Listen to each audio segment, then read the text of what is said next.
Ayah, engkau telah mengerti hitam merahnya jalan ini.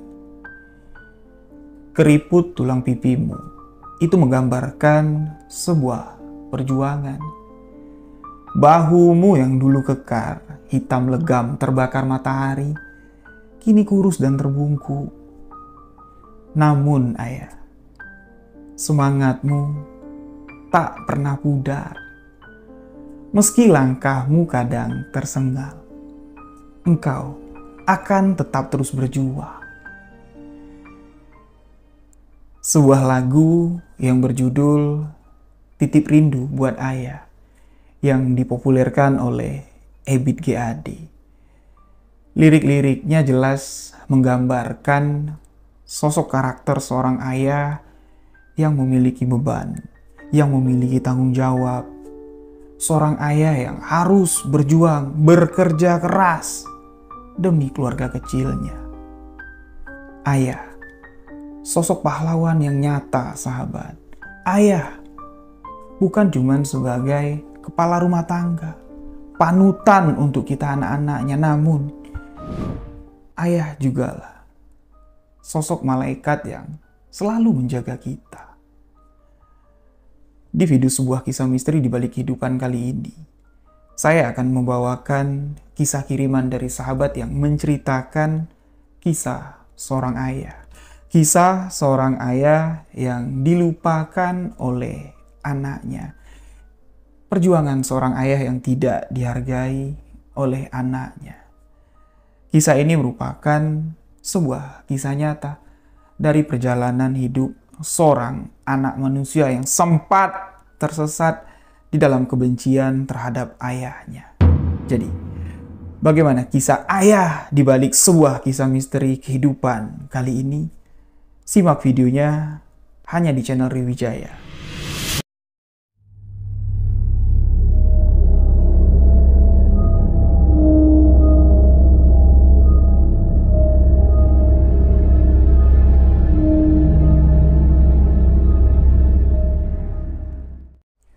Bismillahirrahmanirrahim. Assalamualaikum warahmatullahi wabarakatuh. Kembali lagi bersama saya Riwijaya di segmen sebuah kisah misteri di balik kehidupan.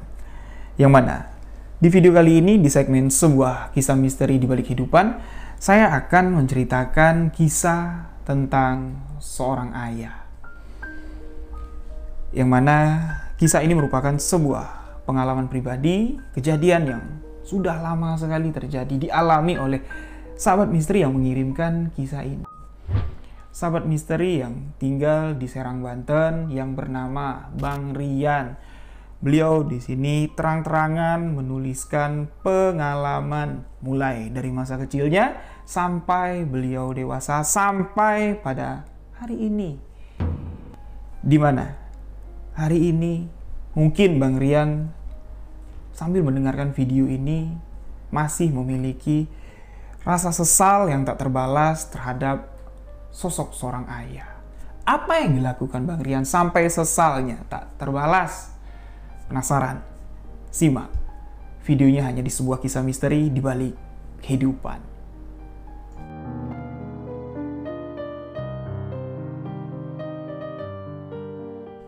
Untuk sahabat-sahabat misteri, terima kasih telah mengklik video ini. Jangan lupa aktifkan notifikasi loncengnya agar tidak ketinggalan video-video terbaru di sebuah kisah misteri. Sahabat-sahabat, tulis di kolom komentar pandangan sahabat semua tentang seorang ayah. Baik itu pengalaman yang berkesan yang tidak dapat dilupakan, atau apalah yang menyangkut tentang seorang ayah. Karena kisah yang akan saya bawakan kali ini merupakan sebuah kisah yang memang sudah benar-benar saya siapkan, saya pun di sini sudah menyiapkan diri untuk membawakan kisah ini agar saya dapat menyampaikan rasa di dalam tulisan yang dikirimkan oleh Bang Rian melalui emailnya kepada sahabat-sahabat semua. Sebuah kisah misteri di balik kehidupan, penuh syarat akan makna, kejadian-kejadian misteri yang tidak kita sadari, keajaiban-keajaiban yang tidak kita rasakan namun terjadi kita alami sehari-hari. Misteri di balik kehidupan tentang seorang ayah. Namun sebelum saya menceritakan kisah ini lebih lengkap lagi, saya ingin mengingatkan kepada sahabat-sahabat bahwa alur cerita yang dikirimkan oleh Bang Rian ini alur ceritanya maju mundur. Ya, beliau menceritakan dari masa kecilnya, flashback menceritakan karakter atau tokoh dari ayahnya di masa lampau sebelum beliau lahir. Beliau kembali menceritakan di masa depannya. Namun di sini saya sudah berusaha semampu mungkin untuk merangkai cerita ini, untuk merunut cerita ini agar sahabat-sahabat tidak bingung mendengarnya dan sahabat-sahabat dapat menyerap makna inti dari kisah yang dibagikan oleh Bang Rian. Seorang ayah di dunia ini memang tak spesial dibandingkan seorang ibu. Ada satu kisah riwayat yang sahih di mana di sini ada seorang laki-laki yang mendatangi baginda besar Nabi Muhammad SAW. Laki-laki tersebut bertanya kepada Rasulullah, "Ya Rasulullah, aku ingin bertanya, siapakah orang yang lebih pantas untuk aku muliakan?" Rasulullah di sini menjawab, "Ibumu." "Lalu siapa lagi ya Rasul?" "Ibumu." "Lalu siapa lagi ya Rasul?" "Ibumu." "Lalu siapa lagi Rasul?" "Ayah." Di sini 3 kali Rasulullah menyebutkan ibu, ibu, ibu, barulah di sini nama ayah disebutkan di urutan yang keempat. Mungkin tidak perlu saya jelaskan, sahabat-sahabat sudah dapat memaknai apa yang barusan saya sampaikan. Namun di sini secara saya pribadi ingin menyampaikan apa yang saya rasakan nih kepada sahabat-sahabat semua. Walaupun sosok ibu sangat kita muliakan, selalu diutamakan. Posisinya ya, ibarat posisi itu di atas kepala sebagai mahkota. Walaupun ayah di pundak kita, ini sangat memiliki peranan yang sangat besar sekali untuk kita di kehidupan ini. Sadar maupun tidak kita sadari, kita rasakan maupun tidak kita rasakan, peranan ayah sangatlah besar sekali. Menurut saya pribadi, menurut pandangan saya tentang sosok ayah saya, beliau adalah seorang pahlawan yang nyata di kehidupan saya. Beliau adalah seorang sahabat.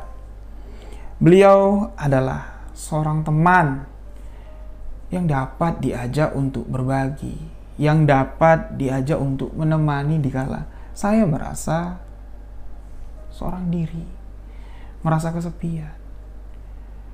Beliaulah yang menjadi panutan saya sampai saya bisa berada di titik ini. Walaupun banyak omongan dari orang tentang hal-hal negatif tentang sosok seorang ayah, namun saya tidak mendengarkan apa yang mereka katakan. Mata dapat melihat, hati kita gunakan untuk merasakan. Tidak semua yang dikatakan orang adalah kebenaran. Ayah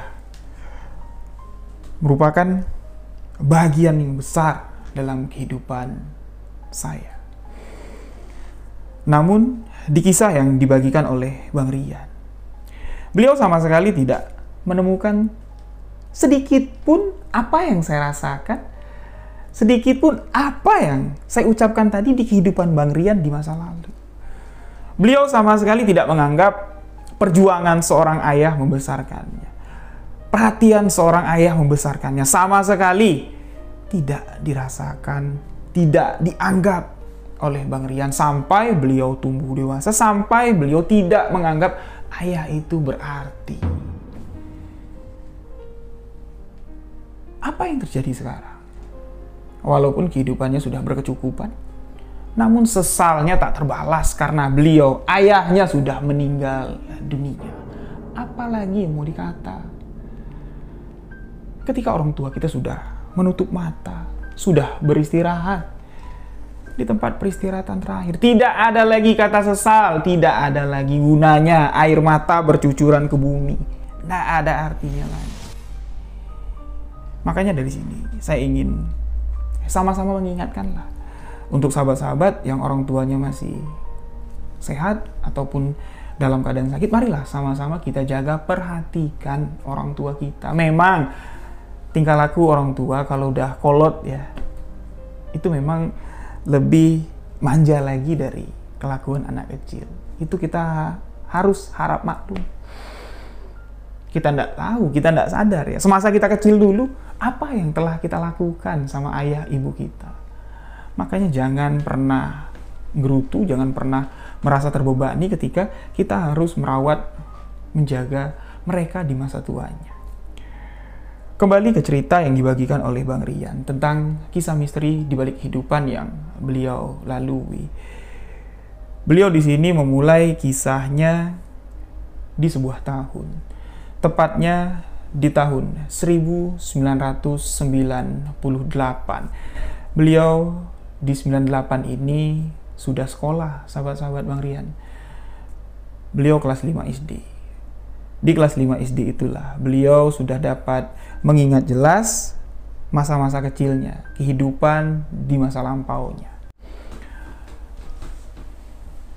Bang Rian ini hidup terlahir ya dari sepasang suami istri yang perekonomiannya standar lah, tidak terlalu kaya. Tapi pada saat Bang Rian kecil, sampai sebelum tahun 1998, ayah Bang Rian ini bekerja, ayah Bang Rian ini memiliki usaha, tepatnya memiliki warung makan kayak kantin. Karena tempat tinggal dari Bang Rian ini dekat dengan perusahaan atau PT. Karyawan-karyawan dari PT, ya, mereka belanja, beli makanan di warung yang dikelola oleh orang tuanya. Disitulah pundi-pundi rezeki didapatkan oleh keluarga tersebut. Bang Rian pun di sini menambahkan, latar belakang dari ayahnya ini memang berasal dari keluarga yang berkecukupan. Ketika ayah Bang Rian menikah dengan ibu dari Bang Rian, tepatnya di tahun 1985, ayah dari Bang Rian ini diberikan warisan oleh almarhum kakek Bang Rian beberapa bidang tanah untuk menjadi pegangan, untuk menjadi modal hidup. Namun beberapa bidang tanah tersebut tidak lantas langsung dijual, duitnya langsung dikelola atau dipoya-poyain sama bapaknya Bang Rian, tidak. Tanah itu tetap disimpan. Setelah menikah, ayah dari Bang Rian ini beliau bekerja di salah satu perusahaan tekstil, yang mana lingkungan tempat tinggal atau lingkungan wilayah lah ya, daerah tempat tinggal Bang Rian dan keluarganya ini memang dekat sekali dengan perindustrian. Bekerjalah setelah menikah tadi bapaknya Bang Rian di sana. Namun kurang lebih sekitar 3 tahun bekerja di pabrik tekstil tersebut, yang memang bapaknya Bang Rian ini sebelum bekerja di pabrik tekstil ini sudah ada bakat penyakit paru-paru. Nah, ditambah lagi 3 tahun bekerja di sana, penyakit paru-parunya ini semakin memburuk. Kalau sesak, itu sampai beliau tidak bisa napas sama sekali. Kalau batuk, dahaknya itu sudah berdarah. Diperiksakan ke dokter, dokter mengatakan ini ada kontaminasi dari zat-zat kimia di tempat kamu kerja, kamu hirup. Ya, itulah yang menyebabkan jaringan pernapasan kamu ini semakin rusak. Kalau kamu bersikeras bertahan kerja di sana, ya bisa-bisa keselamatan, nyawa yang akan jadi taruhan. Nah, penyakit dari bapaknya Bang Rian ini didengar juga lah oleh perusahaan tempat beliau bekerja, dan gayung bersambut di sini ya terjadilah. Bapaknya Bang Rian mau resign karena masalah kesehatan. Orang perusahaan tahu Ya, karyawannya sudah memiliki penyakit yang parah, tidak mungkin dibiarkan kerja. Jadi ya sama-sama ada kesepakatan, yang satu mau keluar, yang satu memang mau memberhentikan. Ya, dapatlah di sini pesangon sebagai tanda jasa. Nah, uang pesangon ini tidak terlalu besar, tapi cukup untuk memulai modal usaha. Yang mana pada saat itu Bang Rian ini belum lahir. 3 tahun ibu bapaknya menikah, Bang Rian ini belum ada. Nah, 1 tahun setelah bapaknya berhenti dari perusahaan tersebut lah, ya, mulai membuat warung makan di dekat rumahnya dari modal uang pesangon plus ditambah lagi menjual sebidang tanah warisan untuk modal. Nah, barulah di sini Bang Rian ini dikandung oleh ibunya, Bang Rian lahir ke dunia, Bang Rian di sini memiliki kedua orang tua yang sangat harmonis sekali. Ibu Bang Rian mengatakan, tanah yang dijual sama bapakmu itu sebagian uangnya untuk biaya kamu bersalin, sebagiannya untuk modal usaha, sebagiannya untuk dibelikan sepeda motor. Yang mana Ibu Bang Rian mengatakan di tahun itu belum banyak orang yang memiliki sepeda motor. Nah, karena bapak bikin usaha makan, kalau punya sepeda motor ini bisa bolak-balik ke pasar, itu mudah. Dibelilah sepeda motor. Namun di sini, di tahun 1998, krisis moneter melanda. Sebagian besar pabrik-pabrik berhenti beroperasi, termasuk pabrik yang ada di dekat tempat tinggal Bang Rian. Seluruh karyawan dipaksa berhenti, pabrik tidak lagi beroperasi, pabrik ditutup, otomatis di sini dampaknya terasa sekali di usaha yang dijalankan oleh ibu bapak Bang Rian.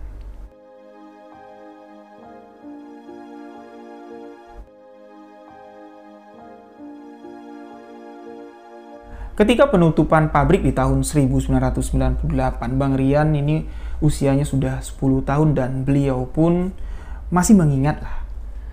Ya, beliau juga masih merasakan kalau masa-masa itu ya dirasakan di saat sekarang ini ketika aktivitas dari kedua orang tuanya sibuk ya, menyediakan makanan, menyediakan minuman yang dipesan oleh karyawan-karyawan pabrik yang istirahat makan siang, ngopi. Bang Rian di sini yang waktu itu belum punya adik, masih sendirian, ya tidak bisa untuk ngajak main orang tuanya. Orang tuanya sibuk untuk nyari duit, melayani pelanggan-pelanggan di warung. Beliau pun di sini main sendirian. Nah, ketika warung itu sepi, karyawan-karyawan sudah dipecat, Bang Rian di sini ya, lebih merasa asing lagi di tempat itu. Yang biasanya hiruk pikuk rame di warung itu. Ya, ada orang ngobrol, ada yang ketawa-ketawa, ada yang bercanda, kok tiba-tiba sepi. Yang mana beliau belum mengerti apa itu yang dinamakan krisis moneter. Ternyata ini berpengaruh besar sekali untuk perekonomian keluarga Bang Rian. Nah, dari tahun 1998, barulah ya, di tahun 1999, Bang Rian ini memiliki seorang adik dan disusul lagi seorang adik lagi. Totalnya mereka bertiga saudara, 1 perempuan, 2 laki-laki. Setelah warung itu tutup, kebangkrutan dirasakan oleh keluarga Bang Rian. Ayahnya di sini kembali untuk memutar otak, berusaha gimana caranya agar dapur tetap ngebul di tengah perekonomian Indonesia yang sedang gonjang-ganjing pada saat itu. Susah sekali untuk mencari kerja. Alhamdulillahnya, bapaknya Bang Rian tadi kan punya motor. Disitulah bapak Bang Rian memulai untuk ngojek. Mengandalkan sepeda motornya, mencari penumpang, mengantarkan penumpang, dan mendapatkan rezeki. Alhamdulillah, awal-awal ngojek setahun 2 tahun, penghasilan bapak Bang Rian ini boleh dikatakan besar, lebih besar pendapatannya daripada mengelola warung yang sudah tutup. Karena pada saat itu tukang ojek ini belum rame. Ya, Masih beberapa lah jasa angkutan ojek masih sangat dibutuhkan sekali, dan tarif ongkos ojek itu masih suka-suka, masih sistem negosiasi. Nggak ada patokannya, misalnya dari sini ke sini biasanya kan 5.000 bang, nggak ada istilah kayak gitu. Sesuai kesepakatan. Jadi penghasilan ayah Bang Rian ini cukup. Namun penghasilan yang didapat dari ngojek yang uangnya lumayan besar tadi, ini tidak dapat disimpan atau diinvestasikan oleh ayah Bang Rian, karena beliau ini memiliki karakter tidak bisa atau malas ya, mau nahan-nahan selera hati itu nggak mau dia. Jadi apa yang mau dibeli beli, apa yang mau dimakan jajan jajan. Hari ini habis, besok kan ada lagi, kita cari lagi. Jadi bapaknya Bang Rian itu tidak pelit. Makanya dari itulah, di saat pangkalan-pangkalan ojek mulai banyak berjamuran di setiap pengkolan, di setiap halte-halte bus, penghasilan dari bapak Bang Rian pun di sini mulai menurun. Yang mana di sini ditambah lagi usia dari bapak Bang Rian sudah cukup tua. Ditambah lagi sepeda motor yang tadinya motornya masih ganteng, rapi, karena dipakai narik terus, ngojek terus. Banyak beberapa kejadian yang menyebabkan motor itu jadi bobrok. Untuk reparasi atau untuk servis, duitnya ya dipakai untuk belanja sehari-hari. Akhirnya motor itu pun sudah terlihat usang dan males lah penumpang untuk numpang ojek yang motornya kayak gitu. Kalau ada tukang ojek yang lebih muda, motornya lebih rapi, otomatis penumpang-penumpang lebih memilih ojek tersebut. Hari demi hari, perekonomian sulit mulai dirasakan oleh keluarga dari Bang Rian, yang mana sekarang tanggungan bapak Bang Rian sudah ada 3 orang. Bang Rian, anak pertama, adik Bang Rian yang perempuan, dan si bungsu. Mereka tiga-tiganya perlu biaya. Namun memang pada saat itu mungkin Allah tengah menguji kesabaran dari ayah Bang Rian, keluarga dari Bang Rian. Ngojek sama sekali ya, boleh dikatakan minim penghasilan lah. Sedangkan mau kerja lain, bapak Bang Rian nggak bisa kerja berat karena ada penyakit paru-paru tadi.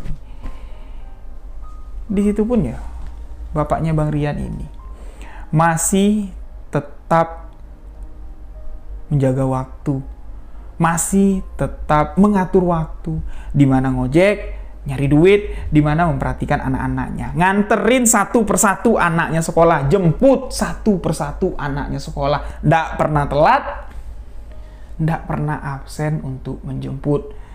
Maupun itu hujan, panas, badai, orang tua itu senantiasa berdiri di luar pagar sekolah sebelum bel berbunyi.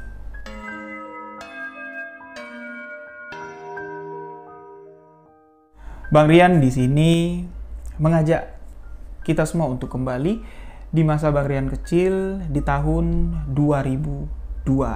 Tepatnya pada saat itu Bang Rian ini sekolah SMP di kelas 3. Ketika Bang Rian ini SMP kelas 3, adik perempuannya itu ini masih SD. Sedangkan adik yang bungsunya ini itu masih digendong sama ibunya. Nah,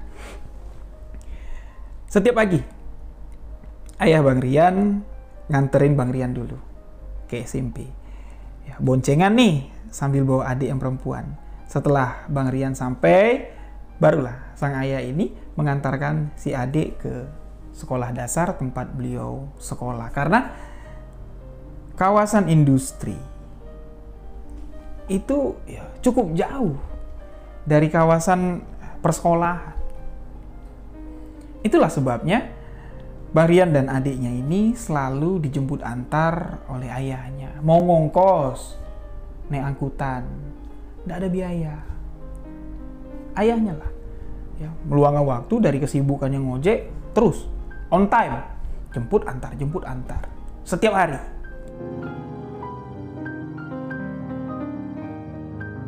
di kelas 3 SMP di tahun 2002. Bang Rian di sini sudah pandai bergaul.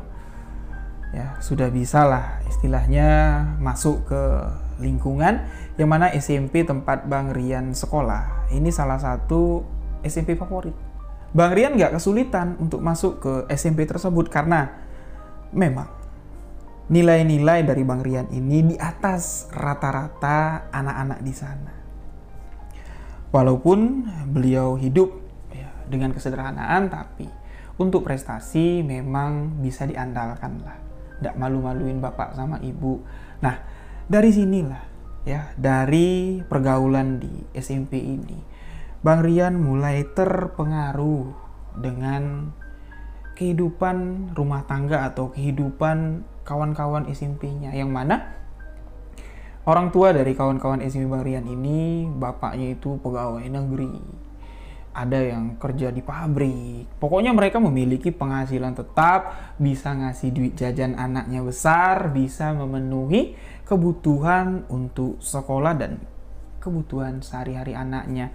Sedangkan Bang Rian, beliau yang gemar sekali belajar. Jangankan minta untuk dibelikan seragam baru, minta untuk nambah beli buku yang sudah penuh dengan tulisan, catatan pelajaran-pelajaran di sekolah. Bang Rian saja ndak mau minta sama bapaknya, karena jawaban bapaknya tetap sama. Nanti wak belikan. Tapi ndak sekarang. Kamu pakai aja dulu yang ada. Selalu itu dan itu jawaban dari ayahnya. Karena beliau ndak punya duit, daripada beli buku dulu, lebih baik beli beras, beli lauk, bisa dimakan sama-sama untuk adik-adikmu. Itulah ya, kiasan pakai aja dulu yang ada, nanti kita beli. Karena kehidupannya, perekonomiannya sulit sekali. Awalnya sih Bang Rian di sini ndak terlalu memikirkan, ya udahlah bapak lagi ndak ada duit, tapi karena teman-temannya selalu ngejek, teman-temannya selalu membanding-bandingkan ya, karena Bang Rian ini nyatet itu sampai ke sampul luar dari buku. Jadi sampul buku itu kan ada gambar-gambarnya. Nah kan kalau dikelet itu kan warnanya putih. Nah sampai di situ, sampai di bagian itu yang ditulis sama si Bang Rian, saking kan mirisnya. Adalah beberapa guru yang prihatin menyumbangkan buku, alat tulis, perlengkapan sekolah kepada Bang Rian karena beliau berprestasi sekali di sekolahannya.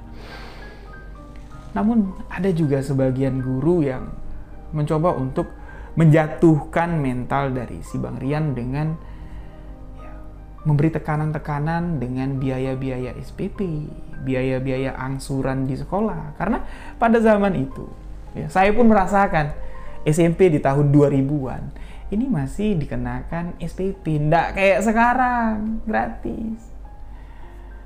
Yang SMP di tahun 2000-an pasti pernah merasa ditagih sama guru, udah 3 bulan bilang sama bapakmu SPP ndak dibayar, ditambah lagi uang LKS, ditambah lagi uang olahraga, ditambah lagi uang ini. Pasti teman-teman merasakan yang sekolah di era tahun 2000-an. Beruntunglah teman-teman yang ya di tahun 2020-an ini yang sudah gratis pendidikan. Nah, Bang Rian terintimidasi oleh beberapa guru karena SPP-nya udah nunggak. Buku LKS yang sudah habis digunakan oleh Bang Rian tapi belum dibayar. Ya memang hak dan kewajiban ya guru menyediakan, anak murid menggunakan dan harus membayar. Tapi uangnya ndak ada. Setiap ketemu sama guru itu, Bang Rian ini seakan-akan ya, dipermalukan di depan teman-teman yang lain dengan cara nagih itu ya udah kayak bukan kayak guru dengan murid lagi. Dengan beberapa kalimat yang memojokkan, Bang Rian cuma bisa diam. Karena nggak ada jawaban. Mau menjanjikan besok Bu dibayar, nggak mungkin. Itu nggak mungkin. Itu sebatas urusan di sekolahan. Belum lagi urusan di rumah nih. Di kelas 3 SMP tersebut, kondisi kesehatan ayah dari Bang Rian. Ini memang tengah buruk-buruknya. Ya, beliau yang selalu memaksakan untuk terlihat tetap sehat, agar dapat ngojek, sekaligus jemput antar anak, namun kesehatan tidak bisa dipaksa. Ketika raga ini sudah tidak dapat menopang fisik jasmani yang ada di luar ini, otomatis akan drop, terkulai lemah dan hanya bisa berbaring di tempat tidur. Itulah yang terjadi kepada ayah Bang Rian ketika beliau di semester akhir di kelas 3 SMP. Otomatis tidak ada yang ngojek, otomatis tidak ada penghasilan yang masuk untuk biaya hidup sehari-hari di rumah tersebut. Di sini ayah Bang Rian meminta dengan lemah lembut kepada Bang Rian, "Bang, Bapak kan masih sakit, Bang. Bapak belum ngojek. Kamu pergi ke warung si Wawa. Bilang sama Wawa, Bapak minta obat. Sekalian, adik-adikmu belum makan. Kamu kan belum makan juga kan pulang sekolah tadi. Sekalian lah, ambil beberapa Indomie, telur, kalau bisa sekalian. Ambillah beras 1 kilo. Bilang Bapak yang suruh, nanti Bapak yang bayar." Karena Bang Rian ini sudah sering ya disuruh kasbon atau disuruh ngutang di warung si Wawa, yang mana Wawa ini bukan orang lain, masih ada hubungan kerabat dengan bapaknya si Bang Rian. Pergilah ya ke warung si Wawa dengan pertimbangan yang cukup besar, mempertimbangkan adik-adik, mempertimbangkan bapak yang sakit. Padahal Bang Rian ini udah tidak ada muka lagi mau ngutang di tempat si Wawa, karena baru kemarin dia ngutang dan belum dibayar, dan ini mau ngutang lagi. Ya, setibanya di warung si Wawa, Bang Rian tidak langsung masuk, dia ngeliat dulu dari jauh. Wah, lagi rame lagi. Nanti tunggu sepian dikit malu aku, ngutang terus.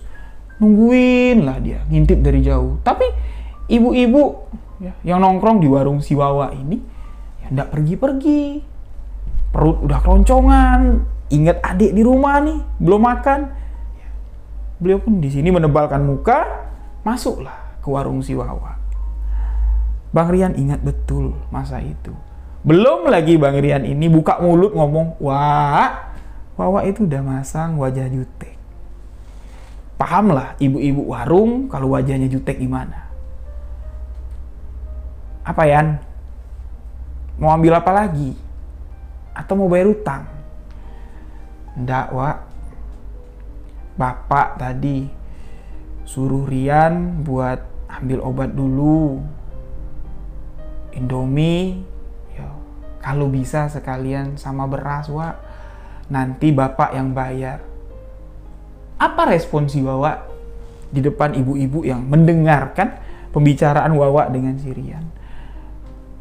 Wawa di sini seakan-akan mencoba untuk mempermalukan bocah kelas 3 SMP ini, menjatuhkan mentalnya.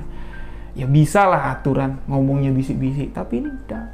Dengan nada tinggi mengatakan, "Yan, yang bilang sama bapakmu tuh sakit jangan kelamaan. Aku ini nggak kuat kalau diutangin tiap hari. Utang yang kemarin aja belum dibayar, ini minta lagi. Ya memang aku sama bapakmu itu bukan orang lain, tapi modal usaha ini kan pakai duit pribadiku, bukan warisan dari bapakmu. Bilang sama bapakmu ya, bayar dulu hutang-hutangnya yang lalu, baru boleh kamu kesini ambil apa yang mau kamu ambil. Utang lah. Baru boleh kamu kesini ambil apa yang mau kamu ambil. Aku utangin, tapi bayar dulu hutang yang dulu-dulu." Otomatis ibu-ibu yang ada di sana, yang tadinya nggak tahu niat hati Bang Rian ini mau ngutang, semuanya memperhatikan Bang Rian sambil ya, bisik-bisik tetangga. Beliau cuma bisa menunduk, pamit pulang dari toko si Wawa, berjalan dengan wajah murung, dengan isi hati yang sudah bercampur aduk. Kesal, marah, sedih. Semuanya bercampur aduk. Bukan kesal sama si Wawa, bukan. bukan sedih karena nggak dapat ngutang, bukan. Tapi semua itu ditujukan kepada ayah yang lagi sakit. Beliau di sini ngedumel, ayah lagi ngutang terus. Malu kan aku, diomelin kan aku sama bapak. Coba aja, ayah banyak duit, bisa beli nggak ngutang, pasti aku nggak kayak gini, pasti aku nggak lapar. Itu yang digerutuin sampailah Bang Rian ini pulang. Baru sampai masuk ke dalam rumah, ayahnya negur baik-baik, "Bang, gimana bang? Kok kamu nggak bawa apa-apa?" Bang Rian di sini langsung menjawab dengan nada tinggi, membentak ayah yang sedang sakit. "Apa yang mau aku bawa ya? Malu. Aku malu. Wawa lagi. Wawa bilang, suruh bapakmu bayar utang dulu, baru bisa ngutang lagi." Ayah ngutang terus. Mau makan ngutang terus. Emang nggak bisa ya? Nggak ngutang dulu baru makan? Apa mesti ngutang dulu? Mendengar apa yang diucapkan Bang Rian, ayahnya sama sekali tidak merespon. Ayahnya yang tadinya duduk di depan, masuklah ke dalam kamar tanpa mengucapkan sepatah kata pun. Tiba-tiba sang ayah keluar dengan tubuh yang masih lemas, dadanya masih sakit, napas sesekali cuman sesak napas. Ayahnya keluar, ngambil jaket yang selalu digunakan untuk ngojek. Sang ayah pun di sini menyalakan sepeda motor dan pergi entah kemana. Kejadian itu siang. Lepas maghrib, ayah belum juga pulang. Mendekati ba'da isya, barulah terdengar sepeda motor dari sang ayah. Ketika ayah pulang, beliau tidak pulang dengan tangan kosong. Beliau pulang dengan jajanan, makanan untuk diberikan kepada anak-anaknya. Tanpa harus mengutang, tapi harus memaksakan diri bekerja dengan kondisi yang sedang sakit. Ketika makanan itu disajikan, ibu Bang Rian tidak mau sedikit pun mencicipi makanan tersebut. Anak-anaknya lah yang makan. Bang Rian lah yang paling lahap. Karena dia masih kesal sama ayahnya. Dari hari itu, Bang Rian ini mulai jarang komunikasi sama ayahnya. Bang Rian mulai menjauh dari ayahnya. Bang Rian mulai mengacukan ayahnya. Bang Rian mulai tidak respect lagi sama ayahnya.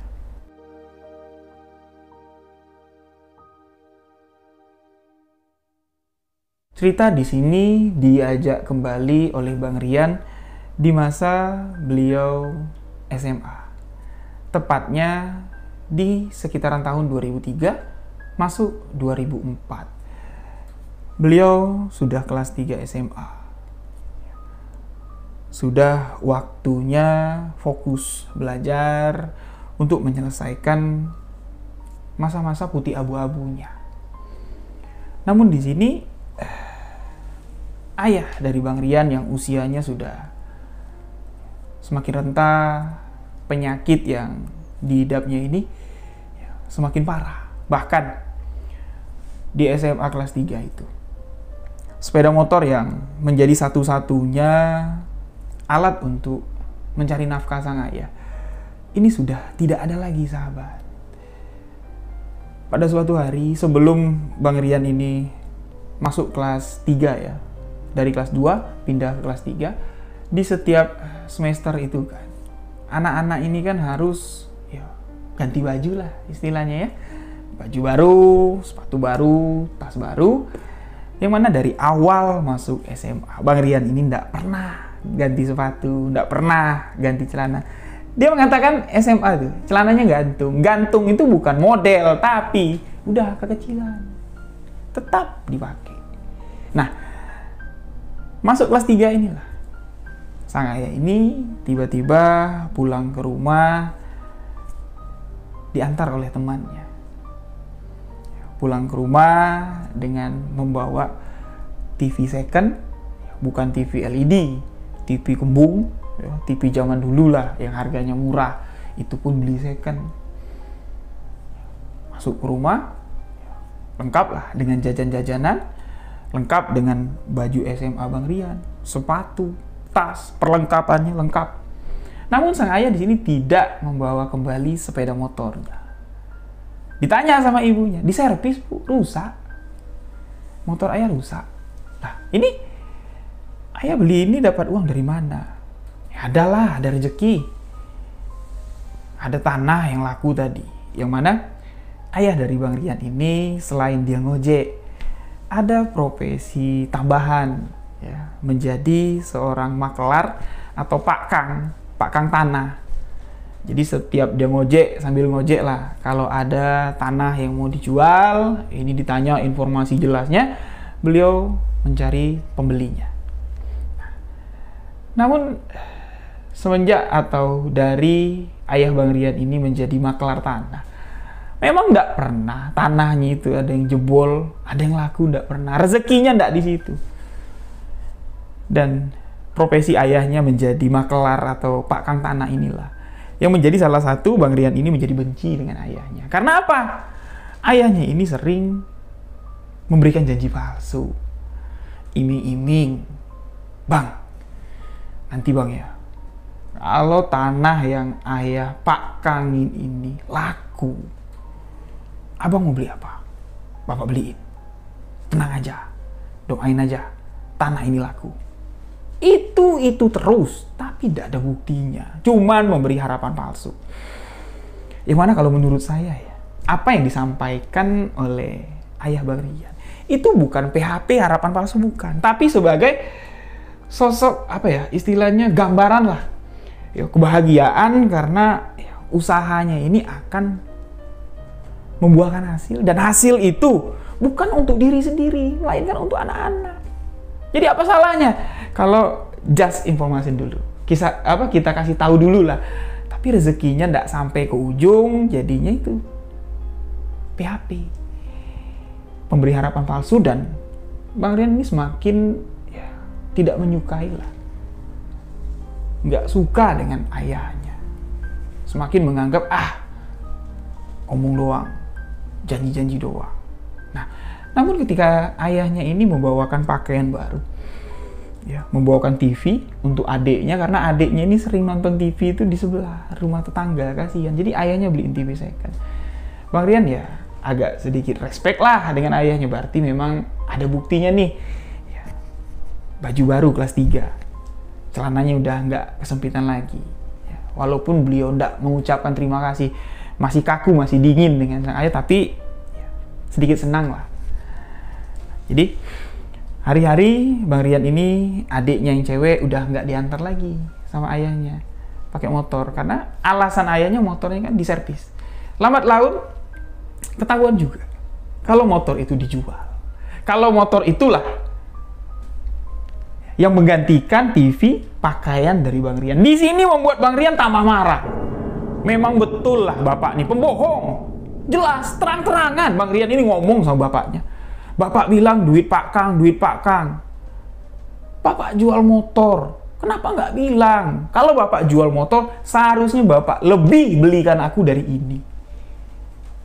Karena Bang Rian tahu, ya jual motor kan uangnya lumayan. Kok cuma belikan pakaian aja? Sedangkan bapaknya ini yang mempersiapkan biaya untuk sakit tadi, untuk beli obat, dan mempersiapkan modal untuk usaha kecil-kecilan, untuk nyambung hidup. Tapi Bang Rian ini nggak ngerti. Ayahnya digituin sama sekali nggak marah. Nggak nabok anaknya, nggak. Ayahnya gambaran seorang ayah yang ya baik sekali lah. Sabar.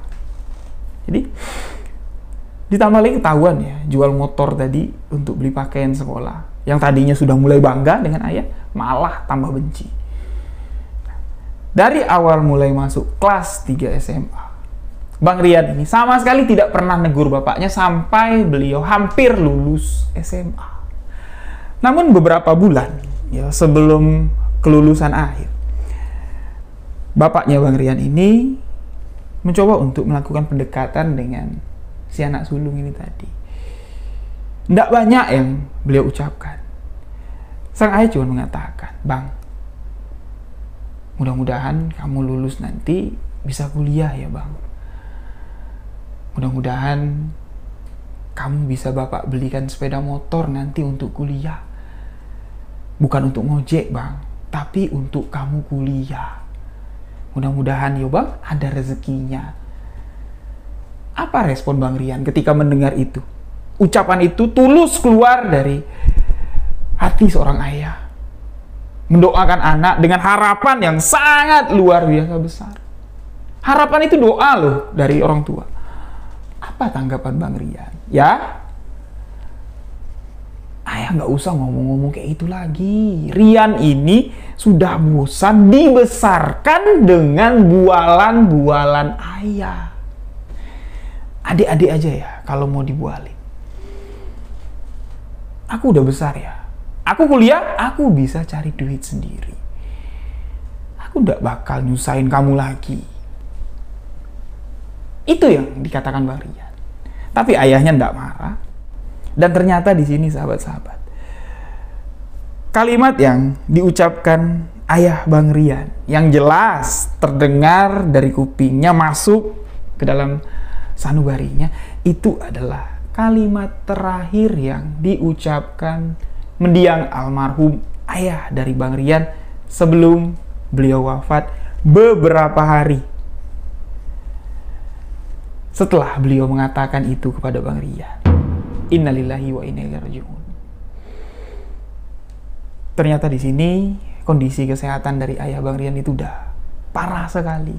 Bang Rian nggak tahu kalau bapaknya ini udah parah sakitnya karena beliau nggak peduli. Kalau di rumah ketemu bapak itu ya ngelihat gitu aja dah, sama sekali nggak ada hati lagi sama bapak. Pada saat kepergian sang ayah, Bang Rian yang mendekati ujian akhir di sekolah menengah atas sama sekali nggak terlalu sedih sih sedih, tapi nggak terlalu. Dia bilang, aku lebih fokus untuk belajar biar bisa lulus dapat nilai bagus, biar bisa dapat beasiswa di universitas nanti. Kematian ayah ya sudah takdir, dia bilang, sakitnya pun udah lama.